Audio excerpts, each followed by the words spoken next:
alla yetba hava nafsihi, özün havası emne deyt, erişip ketpeo. Oyuna gelgenle kıla örbe deyt da.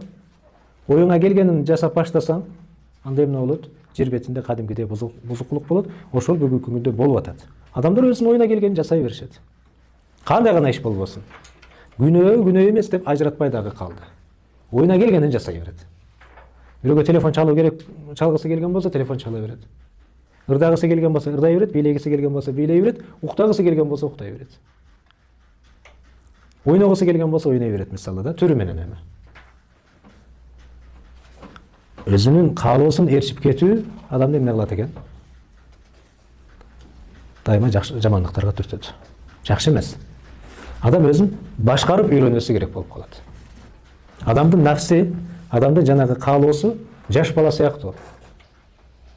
Эгерде жаш баланы оюна келгенине уруксат берип кое берген болсоң, ал өзүн дагы талкалайт, кийин келечекте башкаларды да талкалайт ал. Ушундайбы?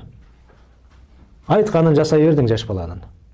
Ал ошондой боло береткен деген тарбия менен чоңоет дагы, ал кийин иштебей коет ал. Анан бузукулук башталат кадимкидей кийин чоңойгондон кийин. Ошол сыяктуу адамдын нафси да каалоосу дагы жаш бала сыяктуу.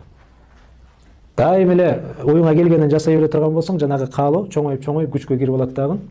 Кийин ал эмне сооптуу, жакшы иштерге эмне чакырбай калат. Дайыма күнөө иштерге, жеңил иштерге кача бере турган болуп калат да.